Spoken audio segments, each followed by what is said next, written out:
Welcome to your unfiltered guide to navigating the workplace as a Black woman, the Black Womaning in Corporate America podcast with your host, Nicole S. Palmer. I am the editor-in-chief and founding partner of Delnick Media, an independent publishing company that amplifies underrepresented and marginalized voices. This podcast was inspired by my best-selling book, Playing the Game While Black Womaning in Corporate America. Let's get into it. All right. Hello, everyone. Welcome back to a very special edition of Black Womaning in Corporate America with your host, Nicole S. Palmer. And I have a very special guest with me today, Zara Northover. Zara, I really want you to introduce yourself. Give us a little bit of background. We're going to get into the meat of things, but let the folks know who you are because you are Black Girl Magic, okay? And maybe I'm biased, okay? But let's talk about Jamaican connection, all right? Okay, let's talk about that, okay? Because the moment I was like, Jamaican, I don't need to know or see anything else. So, okay? Like that. Let's just be real about that. So let's tell the folks about your background and your pedigree and your record and why it is that you are Black Girl Magic, because I already know, but the folks out there need to know.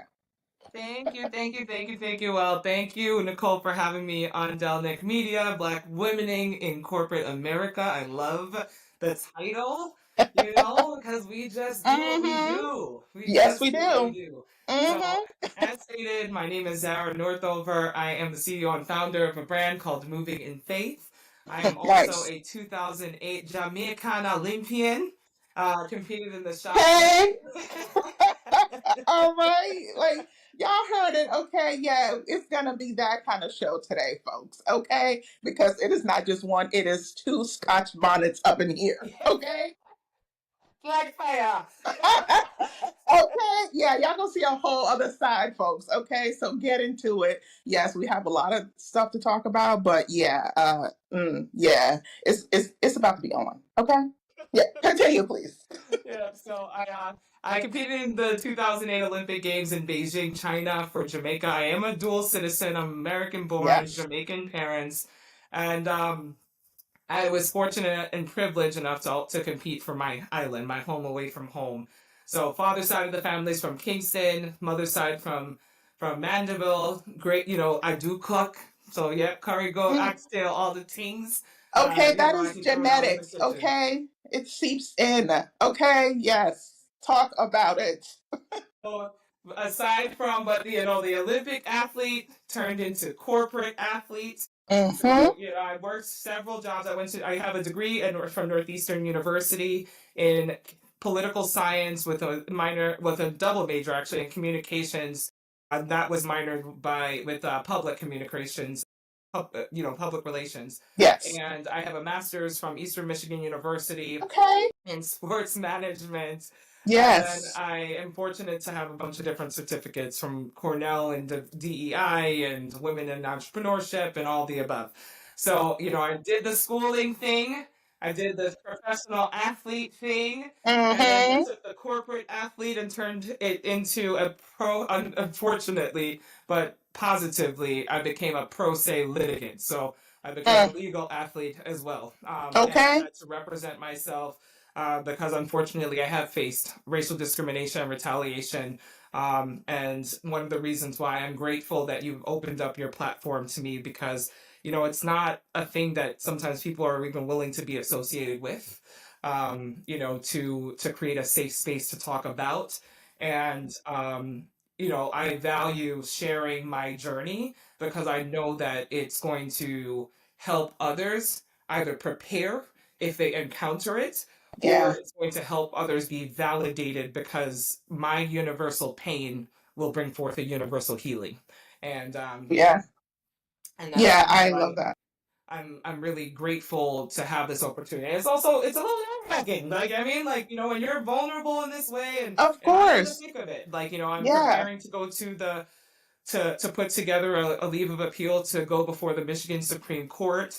And it's a journey. It's not every day that a Black woman stands up and advocates for herself and, goes up against a major corporation. Yeah, and that's really why it was so important once I heard about your story and I did some digging, first of all, I was stunned that nobody's talking about this. And I mean, you're stunned, but not really, right? Or maybe you're shocked, but not surprised. And that's so sad because that's typically what happens is this general, this like just deliberate invisibility that is placed on Black women, especially when we have cases like this. And to see that it's gotten no coverage, and you've been fighting this for years, that is staggering to me. And to find so little coverage on this out in the media when you have been literally in the trenches for 4 years is shameful, number one. But it is also not at all surprising because that is just all part of the playbook. It is why Black women in corporate America exists, because we're here to shine a light on it. And so I'm so glad that you came on, and I'm not going to take up too much more time, but one of the things that you shared that I thought was, really important, and why I thought it was important for you to come on the show is because I do really believe that a lot of us just we feel helpless, right? I felt helpless. I didn't continue to fight. I started to, and somewhere along the way, I just wanted to be done. You get to a point where you're just like, I don't even want to do this anymore. I don't even care about the compensation and, the money and all of that. I just want to walk away and not look back. And so to see that you're still fighting the good fight, what it looks like to really fight the good fight, is so inspiring. And I knew I had to have you on because there's so many other Black women out there who may be on the fence and thinking, this isn't right, but I don't know that I have the courage to stand up for myself or to speak up. And so we definitely want to make sure that you share your story so that they also can see that it is not just them, they're not alone. And with all of that said, I definitely want you to talk more about how did this begin? You're talking, I mean, it's been 4 years. So what took place? What was the catalyst? And just walk us through that process. And, we're going to name and shame here because Yeah, I'm pretty sure it's public record. So we gonna talk about who we're talking about yeah, yeah. and get This into is it. yeah, it's all public records. If you Google, you'll find stuff, right? Like, but ultimately, I want to preface by saying I started off at this organization, right, 2014, and was there 6 years, right? Like, like before we even, so it's not like this was I just started and I'm Right. being bullied and picked on. I was at a company that I was well known in. My face, my likeness was being used. A documentary was done on me, billboards. I mean, but I also had value even before I stepped in the company. Like, like I was an Olympian and that doesn't go away. No, it doesn't. I was a motivational speaker before, that doesn't go away, right? Mm, And I'm grateful for that. Had a Wikipedia right. page before I started, right? Like, so, Okay. Yes. some respect on my name, right? Like, Yes. but, Absolutely. but when you do enter these spaces, I think there was an article I read once, I'm not sure if you came across it, it was like from office pet to office threat. Girl, that is And all of I us. think the plight Yeah. of that is what you're I went into corporate America as an athlete. So I was always, I grinded, I had goals. I wanted Yeah. to be first of all, it took me roughly 77 applications just to even get hired Mm, into the city, talk even about with that. all the degrees and all the experience that I did have. And and once I got in, I felt like I had to prove myself though. So I Right. worked overtime, became promoted as fast as I could every phase of the way. And then eventually got to a place where I transitioned into a different role. And that I'm going to get into the meat of it, right? Like, Yeah. because, I think what sometimes we tend to not realize is that when you become a Black person that's really elevated, it's not that many people that were Yeah. that had become presidents, the purchase bankers at the company. So Mm, when I was in that role, a lot of people would come and ask questions, right? yeah. You become the mentor. You're not the mentee Yes. anymore for the most part, but you're the mentor that people reach out to and look up to and want to get advice from Exactly. because if she could do it, your than goals. than I Yeah, know that like I can so do with you. exactly. But what I learned in that space, and that's why I try to also become an ally and shoulder to lean on for other women that are in that space also, because it's heavy. Yeah, when you do one speaking engagement, you might get 20 one-on-one requests. You're going to Mm, get, 50 emails potentially with follow-up questions yep. or just even compliments, right? But Yeah. to read and respond is a job in itself for some. And in doing that over time, I did become a person that people looked up to, a person that can you mentor me, can you do all those things. But then when people also felt like they were being discriminated against or they were dealing with harassment or something, I also became a confidant, right? Like they're also now coming to me. What are we taught? What are we taught? What are we taught when something bad happens at work? You go to HR. But what I've learned Mm-hmm. is your best bet is actually to potentially have a conversation with either a mentor, right? Like that's big from another company, right? Yeah. So they can give you an unbiased opinion on what's happening, or go and have a free consultation with an Yep. employment lawyer, so at least you can understand what you may need to Yep. do in order to document properly, what you might need to say in order to properly protect yourself when you go to HR. Because you do have to go to Yep. HR, but at least you need to be better prepared to go to HR. So if you have to take a step beyond just filing an internal complaint or beyond the conversation, you know how to do that. All right. Clearly, I didn't know how to do Yeah. that in the beginning. So like, 'cause I wasn't taught that, right? Like, like we're not Yeah. A taught that, lot of us don't. and Yeah. And I think that's the sad part because we're led to believe that HR is there for the employee, but that's not actually true. HR is there for the employer. They're there to protect the employer. And that's the sad part, but we are told that, hey, it's human resources. They're there for us. They are not. well, I think in my journey, like, They are there not. were a few times where, there was an individual that went to HR, but I was their mentor. And then in that process, I remember she sent an email and my name was CC'd on it. And I'm like, Lord. Oh, woo. And she said, Uh, she was like, and I remember HR saying, removing Zara Northover. And she was like, you are not taking my mentor off of this email because I feel safe with my mentor, right? Like, okay. and I think, it was that was in 2018, well before the lawsuit and everything started. But I do believe Uh, that might have been when the target started, right? Like, because now you're like, who's this girl over here that's empowering these people to come to HR and file complaints and doing, like learn how to advocate for hmm. themselves. And that's when that was Yep. like the first incident. But I still didn't know because you don't know and you Uh, don't want to, you actually don't yeah. want to assume that the worst is happening in real time. In my, Right. being Jamaican, and that's a cultural Yeah. thing too. Being Jamaican, we're just taught to go work hard and you achieve. I'm not necessarily thinking about the fact that racism Yes. could be happening or discrimination could be happening. I'm just thinking like I went to the Olympics and my goal is to get the next, promotion, or my goal is to hit the goal, or my goal is to help as many people as I Yeah. can. I'm just working. We're taught to work. So Yeah. And to that point that what you're bringing up, I think also we think that even when we're in difficult situations, we can outperform it. And so like we can like, oh no, I'm going to overcome this because I'm that good. So it doesn't matter what it is. It doesn't matter if they're coming against me, or these things are happening behind the scenes. I'm so good that it's going to overcome all of that, and we don't recognize until sometimes it's too late that it doesn't matter how good we are at the end of the day. Like I always say, black first, woman that second. part.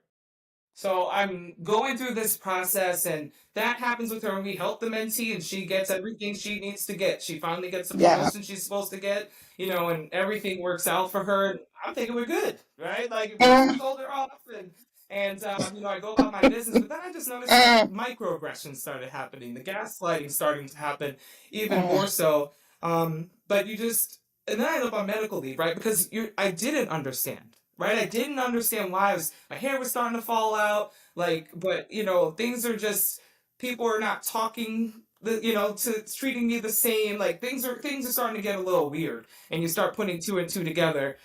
So when I come back though from medical leave, and when you first initially go on that, my I'm dealing with my therapist, and really trying to figure out the Yeah. strategies and tactics of how to build myself up. And but then you go down that rabbit hole too. You start watching Sandra Bland. You start seeing like I mean, like you're watching Harriet Tubman on TV on Netflix, and then you're just like, what is wrong, right? Like you know, like and um Want to I toss know, over the but table. at one point it was just like turn off that TV, like you know, and but all those things happen. But then it also I have a choice, right? Do I want to position myself to be like the oppressor and just continue to silence, right, myself, the situation, or do I want to come back strong Yeah. and be a voice for the oppressed, right? Be a voice for myself. Choose me, right? And not allow somebody to dictate my future and what's going to happen. So I even when I was out of work, documentary Yes. gets released while I'm not even there, right? So people are now sending me messages on LinkedIn, on Facebook, like I mean, like, oh my God, so inspired by you. And things are moving right along. I Mm, come back to mm, work mm. and I'm in a position and I start Right. realizing um, that there's certain races that right will trust when they hear you on the phone, like right if I'm black and I think I'm talking to a black person, then it's almost like instantly I might be like, okay, Yeah. whatever you say, right? Like I mean, like you got me, right? Like and but then like Uh-huh. it was a Yeah, time when I exactly. noticed rates were starting to change, and I was just like, I need to be in a position more so where I could help the masses as opposed to just focusing. So I ended up Yeah. moving into like a business consulting role in my company, and eventually then got Hmm. plugged to be a product manager of strategy and innovation. So it was in this role now, right? Like so I said it always leads to I was with the company for a while, right? It wasn't like Yeah. this in the beginning. So I get into this role Yep. now, and then now that's when we start to see some things. So I was, put on different like Yeah. committees or task force teams where I might be the only black person or one Yeah. of a few. And then I start noticing Mm. that, hey, like I was signed up, but I'm supposed to be on the subcommittee, but you didn't send me the invite. So why are you not inviting me to the meeting that I'm supposed to be in? So all the little things, right? Fast forward to 2020, and we're right around George Floyd, right? Like, and now you're talking about town hall Mm. meetings and running the town hall meetings and, Yes. the Because face, you're the leaders face. coming to say, should I step down because so someone else could have, and now you're also trying to support, right, the people that are coming to you, but it's like, like, it's Or it's a assuage their situation. guilt. Or Because really, like they just want to pass. Like they want us to say, no, it's okay, keep your position. Oh, well, the yeah, black person said and so. then I'm or it's okay. the like this just happened, but yet we're here talking about rockets going off into space as opposed to acknowledging the fact that a black man Mm. just got basically publicly lynched in front of everybody, right? And so it was a heavy time, but it's still a time that because I'm an Yeah. advocate, right? Like I step into the position and I do it. And I remember being challenged at the time by my leader, and he said, "Well, because the chief, one of the senior leaders in the company had reached out and said, 'What would you do then, right? Like, what would you do if you were me?'" So my leader said, "You better put together this Yeah. one pager, right? Like, I mean, and tell them what you would do." And I came up with like this could be a committee. This is what we could do. I could get some people supporting, me Yeah. with figuring out how we could help the company to move forward and to do some things in this space. And that's probably who knows really when things started to happen, right? Because now you say we wanted more diversity in this company, so I'm going to refer people to for these jobs. But then when you don't call these people Absolutely. back, then I'm going to be like, wait a second, but right, so now I'm in this guilt Mm. place. So I think what was happening is right here I'm saying, company, this is a problem. Right. If we say that we're going to call somebody in 5 days, we should call them in 5 days. Or if we say we're going to call back, then we should at least call back, right? Like, but to have these individuals Right. applying for stuff, and they don't get the call back unless I say something. Um, that's a problem. So I put Right. things in writing now. So we all know once it goes to paper for Right. our conversation, but this is Yes. yeah, then Yes. that's Talk when about that. and still I'm not thinking I'm doing anything wrong, right? Like I'm just doing what I think is my job and a service to my company, the Right. company that I worked for almost 6 years at the time. And so that continues Yeah. on, and I even get nominated for an award. So right, like so it's like, like the person that's there for everybody, like, and things are moving along. So what happens though is finally when Right. I got tired of like I'm going to these meetings, some people are treating me differently. They're making me like, basically reintroduce myself, asking me why I'm here when some of these things are my ideas to begin. It was just a very how I guess it was a very chaotic and unnecessary time. Like we talk about you made mention about invisible. I actually wrote in one of the emails that I felt visibly invisible. Oh, Visibly yeah. invisible. That's how I was starting to feel.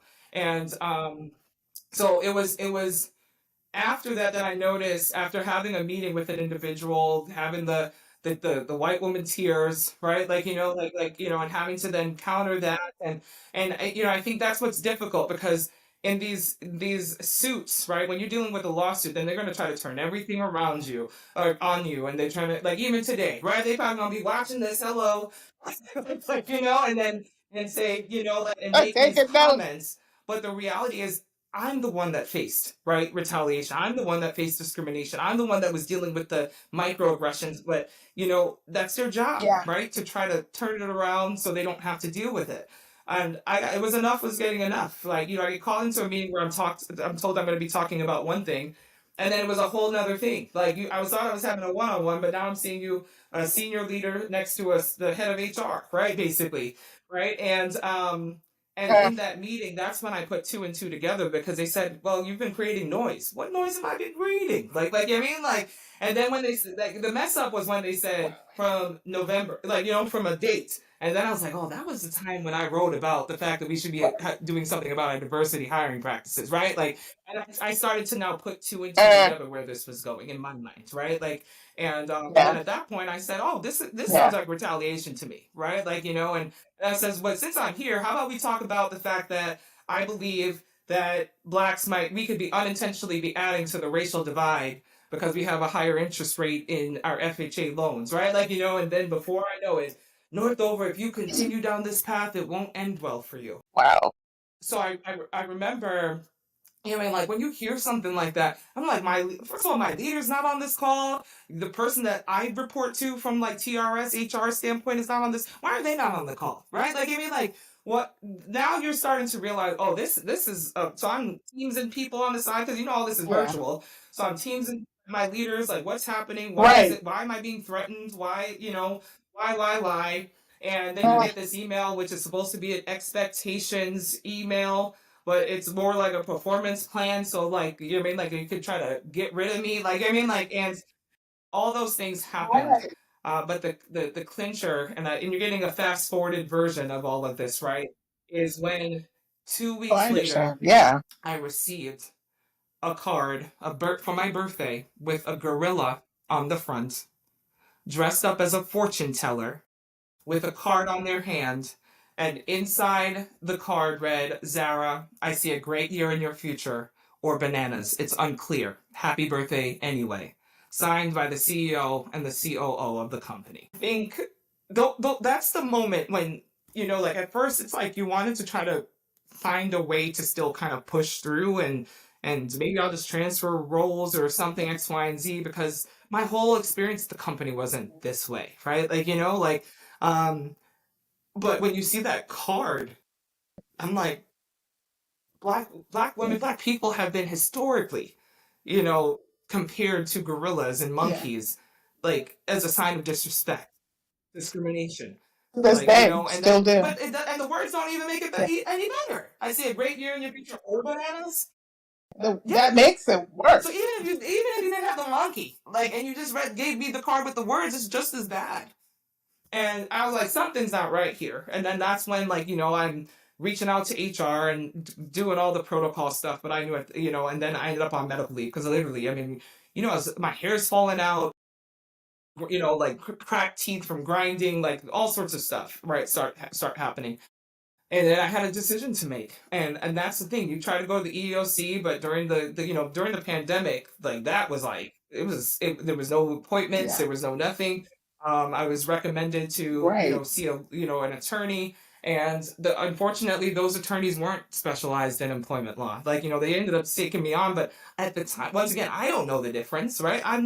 You don't go to college and learn this is what you do if you enter a situation and you're Right. being retaliated or discriminated against. Nobody tells you the right type of lawyer and what questions to be asked and how to navigate, like, this space. So, and then you're also distraught, right? Right. It's not like I'm in my tip top shape looking back on the situation. I'm sad, I'm upset, I'm hurt, I'm Right. confused, and trying to figure all of this out at the same time. But I get these attorneys, and um, we we file a suit, we file a claim, and we go through the process, and that's where it just things, the company's going to send over their stuff, they're going to have their side, right? They're going to say no, it was just a bad joke, and one time in however many years is not Right. pervasive enough, right? They're going to say, right, oh, he didn't mean it, this guy is a great guy, right? Like, I mean, like, and he would never do that, even though, Right. right, it was alleged that even another woman within the company, the same guy, said, I have to muzzle you like a dog in front of her team, right? Like, and these are things that, it's, you just don't understand why not hold the person accountable that's causing the issues. Like racism, discrimination, retaliation, these are real things, and we have these policies that we say that we have in place, Yeah. but it's based off of who, right? Like, who does it, and that they implement them, right? Like, and it's always, I think the part that I'm still learning and processing is just how difficult they make it for a victim, right? Like, I didn't threaten myself. Yeah. I didn't call myself into a room, a virtual room under false pretenses. I didn't send myself a birthday card with a gorilla on it. Right. But yet I have all these things and hurdles that I have to jump in order to Yeah. advocate for myself. Yeah. And you brought up so many important points that I want to make sure that we're driving home. The first thing that you shared that I think is super important is that you were there for a long time. It wasn't that you were just there for like 3 months or even 6 months. And I think that's super important because a lot of Black women, especially, they will ascribe blame to themselves if they've been someplace a certain amount of time and this only just happened. And, I look back at my own story. I was there 8 years before I experienced what I experienced. There were always things here and there and you just brush them off. But the gaslighting and the toxicity and the, collusion to actually try to actually take me down, that happened in the last 2 years of my employment. And actually more really the last year, because the first year when I had my new supervisor, we were okay. But then that whole pet to threat, and that it always happens because when we are overachieving, they see it, oh, this is a great tool and I can, they can do all these things. And then suddenly they realize, oh, they might actually be better at my job than I am, or whatever it is they tell themselves. And now you've become the threat or the person that they have to be leery of. And so I think that's super important because this can happen at any time. And I really want to make sure our listeners understand because you just shared, you were there 6 years and you had a lot of success. And it wasn't until the tail end of your time there that things really took a turn. And that's really how it can happen. And so no one should think that these companies don't operate for years, decades, or more as racist and toxic. That's this country was built on it. So believe you me, corporate America is as well. And so I want to make sure that we drive that point home. And the other thing that you talked about that I think is so important is that this idea that we're literally in the fight of our lives and then still have to try to hold it together somehow, although everything is falling apart. And I don't think we sit with that enough because we are always told we have to be strong. And to me, like Caribbeans, Jamaican strong, let me be clear, is a whole different kind of strong. And there's just something about how we just have to push through no matter how many obstacles, how many things are piled on. It is ingrained in us that no matter what it is, we have to find a way to claw out of whatever pit that we're in, one way or the other. And if we don't, it's a sign of failure. And we have to like unlearn that a lot of times. So and then to have all of these things happen, because I think that's the other thing that you mentioned that is also important about the fact that you didn't do this to yourself. And so when I want people to really hear that, because we don't just go in and make ourselves a victim. Things happen to us that cause those experiences and the trauma to happen. We don't do it to ourselves. And so we really need to keep talking about that, and really, really drive home that we need to stop forgetting that we're the victims and they're the perpetrator. And we forget that a lot. I spent a lot of time just trying to forgive myself for something I didn't do to myself. Well, I should have left sooner. And you think about all these things and try to excuse it away. Something bad happened. And we need folks to start taking accountability. And if not, then folks like you and others are going to hold them to task. So I just think that's such a powerful, what you're stating here is so powerful. And but I want you to continue, because we haven't even said who this company is. So Yeah. we're going to go ahead and put them on blast, because this is all public record. So there is nothing untoward here. But I also want you to talk about this. You again. We know this is a 4-year journey that you're walking us through. So you've taken us through the step of, okay, this happened. Now I'm on medical leave because I'm literally in turmoil. And let's kind of talk through that and what led up to where we are now, where you're on the cusp of going to the Michigan Supreme Court. That's not a small thing. So let's really talk about that, because some of us Yeah. are afraid to send a Yeah, I demand mean, letter. and I think that's what it is. So, So I mean, yeah, you the know, company that I had worked for was Rocket Mortgage, and it's not a small lender, right? You're talking about, this is like a David versus Goliath, like, situation that you're in. And I am spiritual, right? And because I'm spiritual, I believe in God. And there was a Sunday, while I was on leave, I remember going to church, and there was a sign behind my pastor that said "bigger than me," and it was at that day that I realized, oh no, like I'm not going back to work as the oppressor, like, and silencing the situation and doing nothing about it. yeah, Right? I am going to go back to work. I am going to file the claim. I'm going to send the demand letter, and I'm going to yeah, be a voice and advocate for the oppressed. But most importantly, I'm going to be a voice and an advocate for myself.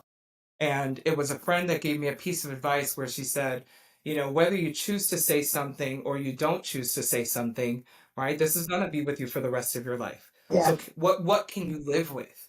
I can't, I yeah, know I wouldn't be able to I yeah, mentally wouldn't be able to live with knowing that I went through all of yeah. this and said absolutely nothing, because to be honest, silence is how these corporations continue to win and do the things that they, we're They not bank on speaking it. out about They what it is that 100% we're bank on dealing it. with. We're coddling the situation, and literally we're enabling it, right? Yeah, Like, if I don't know other yeah, women have dealt with this, then how do I even know to advocate for myself? And I think that's the one thing that, regardless of what yeah, happens now, anybody that has reached out to me, I've been able to give them steps, resources, and tools, whether they've been able to now call lawyers that I vetted and talked with and seen that they work so they could have the best yeah, chance possible for working with an attorney, or being a pro se litigant like I am now, by yeah, like representing this myself in the Court of Appeals and preparing to put together this leave of appeal to go before the Michigan Supreme Court. I'm able to say, make sure you have the documents, ask this question, you gotta put the yeah, word down, sis, because this is where we do technically go wrong half the time. When you're yes. writing a complaint to HR, you Hmm. may not you may not want to say discrimination. You don't want to say you don't feel like it was racist, Yeah, because it's like you're still trying to code switch yeah, and coddle and be passive. So because yeah, that's your job. right? Assimilate. Try to protect your job. So you're not Yeah. going to say, I think that my manager is being racist towards me. You're not going to say, I think my like the Right. executives are being, retaliating against me because of this. But you have to call it out because the truth is, it is a Yes. protected activity. And that by law is what saves you if you have to do something. And we're at a time where I can promise you this, staying silent doesn't protect you anyway. Once you are a target, once you are considered a liability, silence is not going to help.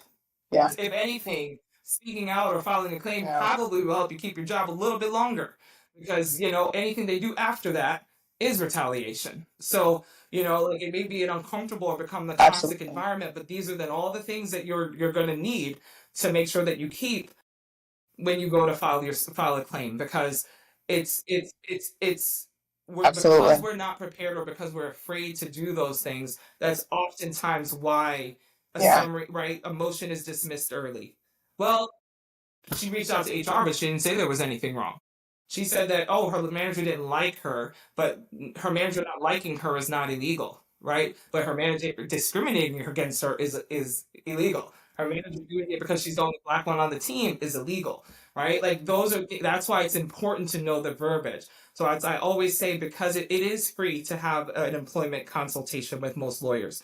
So just have that conversation, explain what has happened, because half the time, especially if you're still working, they're going to probably say, all right, well, go back, make sure you're keeping great notes, do X, Y, and Z, and then call me back if anything happens, right? Like, and I've seen that happen now a couple times because, like I said, I've had to step into where people have reached out, and now I am better prepared that and Yeah. knowledgeable that I'm able to help be a source of resource for someone else so they don't end up in the same situation. Yeah. And that is what our ancestors, right, dreamed of. Like they really fought.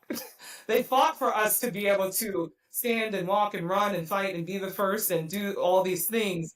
And I think about that Yeah. often in this journey because my situation has now prepared me to help others to be better prepared if they end up in the situation or know how to fight, right, if they choose to fight, or at least do it themselves. Because some have gone on to negotiate severance packages and now they can use it to transition, right? Like, because not everybody, I was a speaker before. So my experiences are like I use that to motivate and empower and educate others. So I knew Yeah.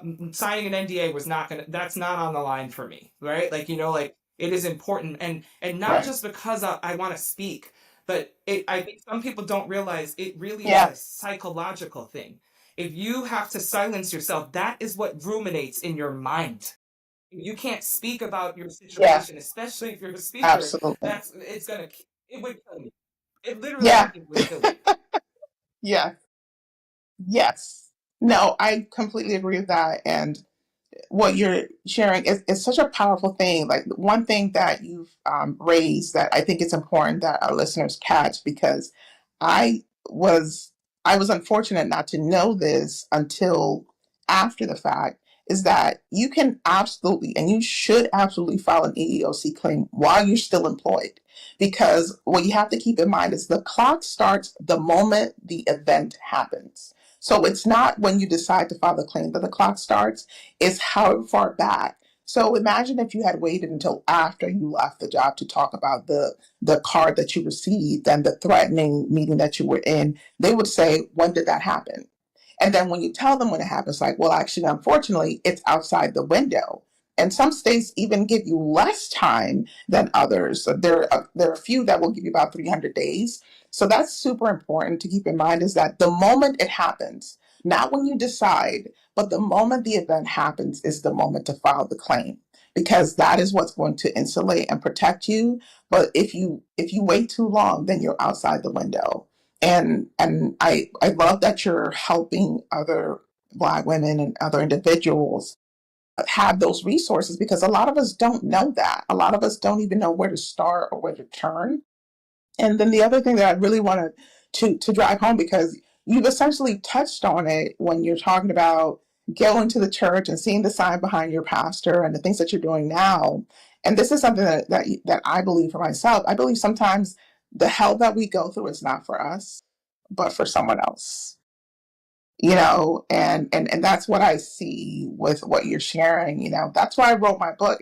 And sometimes, I can look back and like, I can't believe this happened. And why did God? And, well, why did I have to deal with this? A lot of times it's not for us, and, you're a believer, I am as well. And when you think about the suffering that Christ endured on the cross, I'm gonna get a little biblical, but, it wasn't for him. And that resonates for me because I think about everything that I experienced and I recognize that the hell that I went through, it wasn't for me, it was for someone else to help them get out of their pit, either faster or avoid it altogether. And the fact that you're using this and taking this on, you're really, and I mean, even I feel like you're even fighting for me because I couldn't continue the fight. I wanted to, you know? And I had so much trauma behind what happened, and I was diagnosed with PTSD. Can you imagine being diagnosed with PTSD from your job? And I couldn't do it anymore, and I still feel like I haven't fully forgiven myself for it. But just hearing your story, that you're not just taking this on, but you're representing yourself. And I don't know if people caught that, but like that's something really just powerful, that you're literally David going up against Goliath, this big household name company that most of us have heard of, if not have mortgages by, and you're taking this on. And so I just have to say, like, at least from me to you, like, I appreciate what you're doing, and I'm so rooting for you, because this needs to be done more, and more of us need to recognize that there is power in numbers and power when we come together and recognize that our voices matter. I 100% full stop. And thank you for that. Thank you. And what I want to share, because I do think this part is important, is that the reason why I'm representing myself is because I had counsel that, that I don't know if they were compromised. I don't know if they just, at the end of the day, they just couldn't afford to go on, because they were a business. I don't know the reason, right? They got to make up reasons. They got to say whatever they're going to say to withdraw. Like I knew I could respect even the first attorneys, because they basically were like, this is bigger than me. I think you should get a second opinion. And then I got my next attorney. And that's when I got hurt. I got hurt. And because here I am in this situation thinking, like, finally, I found somebody that's going to fight for me, and we're good. And then all of a sudden, you get a severance, like an offer, right? That's not even an agreed offer, right? You even called the bluff on the offer. I called the bluff on the offer. I said, hey, I'll take the offer, but I ain't signing nobody's NDA, right? Like, I mean, and then you're like, well, we don't want you talking about the story. We don't want to have to deal with this X, Y, and Z in any time. And then your attorney looks at you and is like, well, if you don't take this, then I'm not going to represent you anymore. Like, I mean, like, and I think that's where I mean, I can say it because it's public record. It ended up having to come up, right? Like, and in my brief, like, that I ended up having to do, which I thought he did the brief already. It wasn't even done yet. And then how you gonna find a whole new lawyer during Thanksgiving, right? Like in the month of November, and like you said, the importance of time restrictions, right? That's how I know that the system's not really set up for you, because you don't even have time. Like, if you have kids, if you have families, if you got work, if you got things, you're trying to fight a lawsuit, deal with a lawyer, do all these things, and you don't even have time, right? Like, like on your side, really, to try to like maneuver things, because people take a week to get back to you, 2 weeks to get back to you, rightfully so, that they have other clients, right? So it's not even a you get mad at. It's just it's a lot. So in my head, I'm like, how could this be set up to support somebody that's a victim, right? If you got to go through all these things and you have a time restriction already against you, and exactly. But I think that's when I got even more hurt during that process, because you're looking at someone that's supposed to be an advocate for you, and then they just leave you. But that's also where I just was reminded, this is bigger than me, right? Like, and so thank God for ChatGPT, right? Like, like AI, ChatGPT, the law library, Suits, Unreasonable Doubt, all the law movies, CSI, thank you, Jesus, right? Like, Scandal. I ended up, I fasted, Nicole. Like, I mean, I went into the Bible. I got on my knees. I drank water. I fasted for, I remember the first week, I fasted for 7 whole days, only water. I was in that library from sun up to sundown. I could tell even the librarians at this point was just kind of, nudging me, rooting me on, because the reality Yes. is like I was committed. I was at that clerk's office every day. What do I have to do? Could you give me the book? What do I need to read? What do I need to study? Are you sure I need? I would go in on Monday, like when does it do this? This day I go in on Wednesday, right? And Hey, okay. I was We're not playing that determined at game. the end of the day that because if this is what I'm being called to do, this is what I'm Yeah. being called to do. That Olympic mindset turned on real quick, Okay. and Yeah. and it turned on real quick because I was wronged, and I'm not going to. I was wronged. I was discriminated. I was discriminated. I was retaliated against, and I was going to hold accountable the person that did this to me because at the end of the day's gotta end, like Glorilla would say. But at the end of the day, right, for someone to threaten you and say if you continue down this path, it won't end well for you. You know, I cried for days. Yeah. At first, I'm thinking, are they going to kill me? I mean, these people make a lot of money. You don't know what they're going to do. Like, right? Are you going to You kill me? Are you going don't. to show up at my house? Am I going to lose my job? Like, I didn't even know what was going to happen. And I'm still working during this time. It's not like I quit my job or got fired. I'm still at this job, Right. even while I'm in the midst of the lawsuit. So all of that happens, and then I find myself and I'm just like, obviously the events, because there's more than one lawsuit's taking place, there's all these things happening. Right. So, I make sure I put that on the record. Things could be jumbled, right? Like a little bit. It's Yeah. all facts. So, I mean, it's all allegements on my end of my true story, right? Like, what has happened to me. And that's where, when the lawyer left, I had a decision to make. Do I keep going? And this is where I thought of Harriet Tubman. I mean, my courage really comes from her. And when they told her not to go back down south, and she said, "I'm going." Mm. Right? Like, I mean, and if she Mm. chose not to, we wouldn't have the 400 slaves that made it up north. And in my mind, I kept saying, if I don't pursue this, right? First of all the already work that's already been put into this would have been in vain. And Yeah. two, I have it's bigger than me, right? I have the capabilities, though I'm unfortunately don't have children. I would like to have children, but I don't have children at this time. So maybe that wasn't the case because God said, no, you about to fight this, right? Like, I mean, like,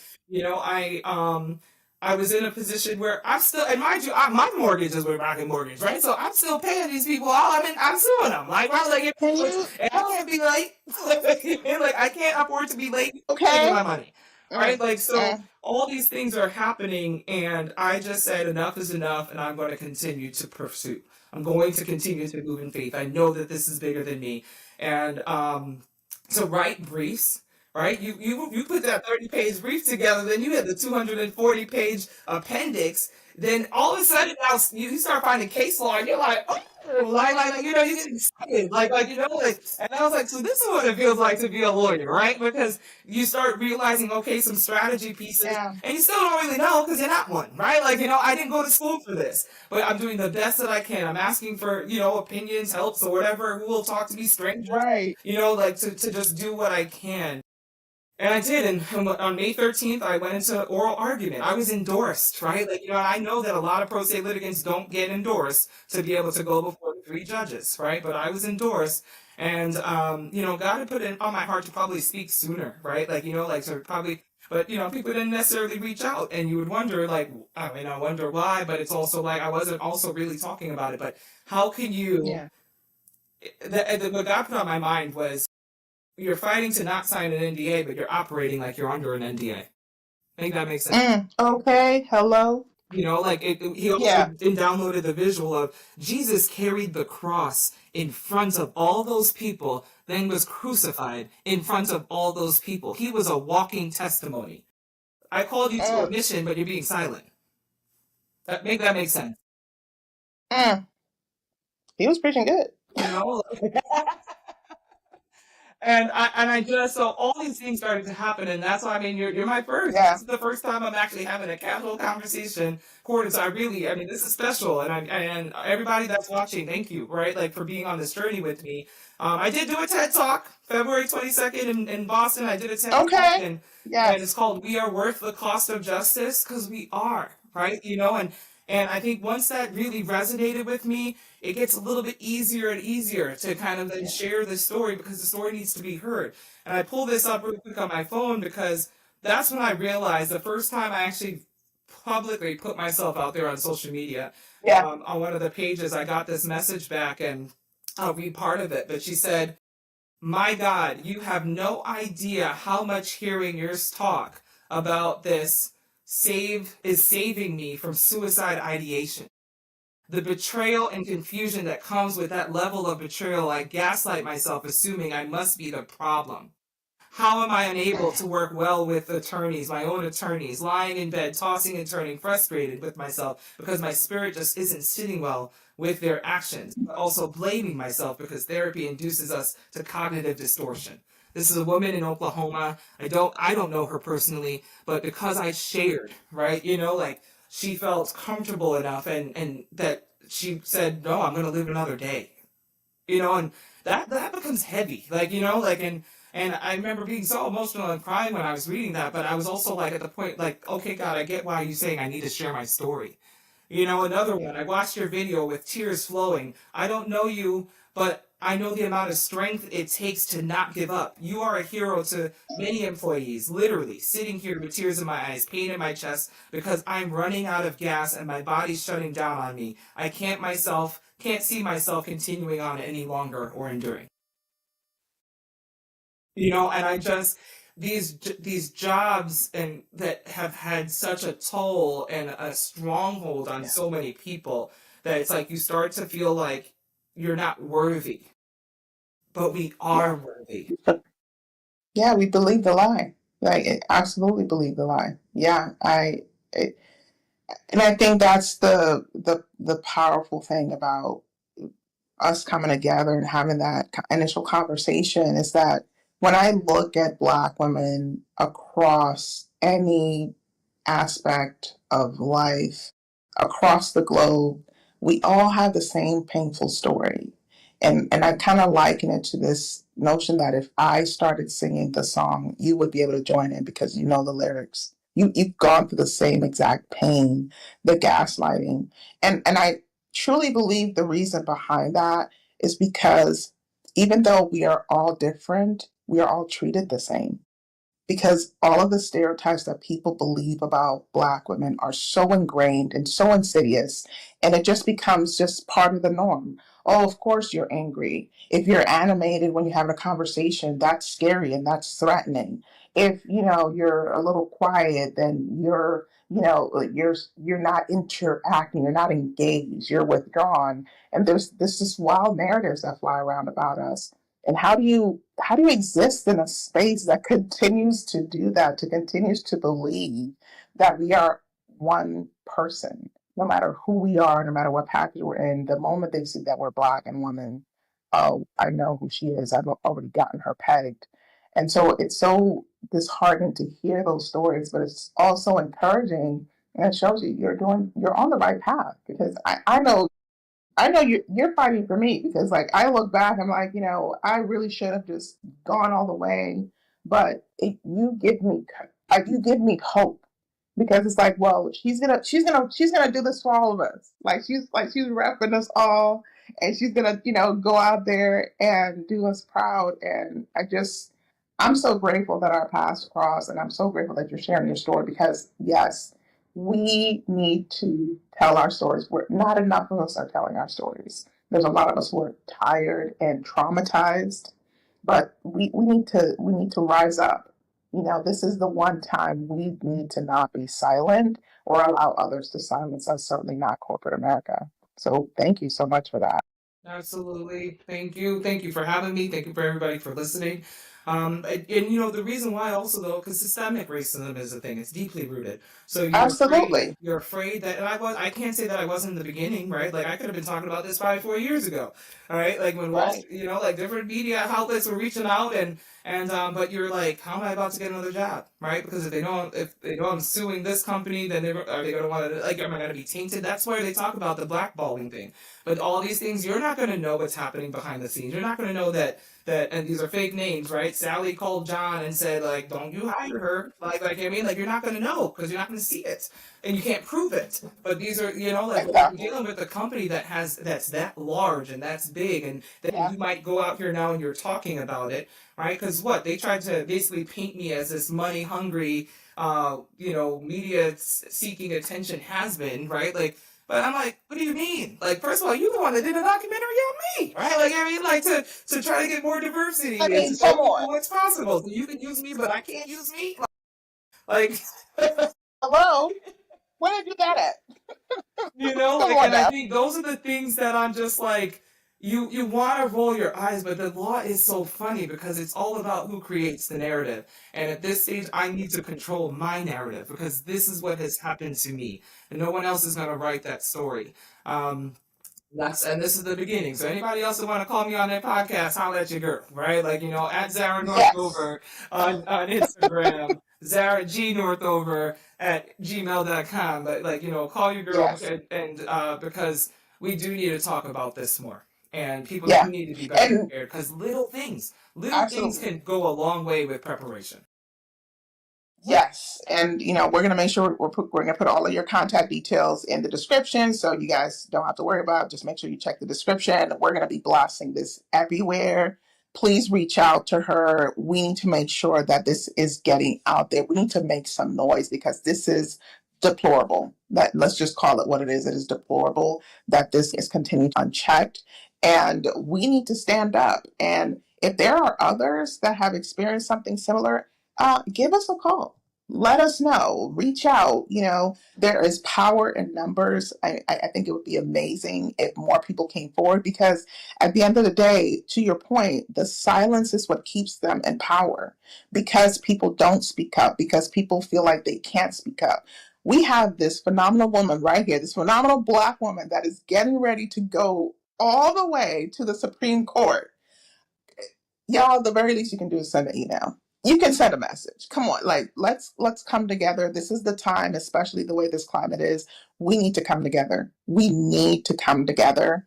So let's show up for our sisters are. Let's show up for her. Let's show out and let's make some noise with her, okay? And let us get her all of the media coverage because that is what she deserves.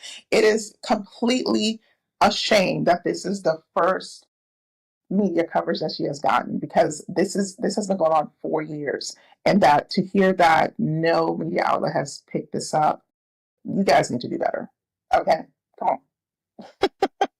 So thank you so much for being on. We are absolutely so glad to amplify your message.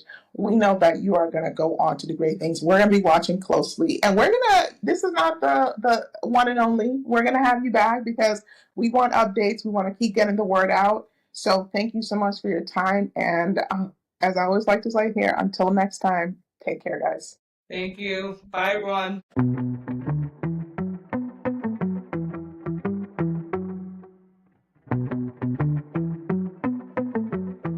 Thanks for tuning in to Black Womaning in Corporate America, the podcast.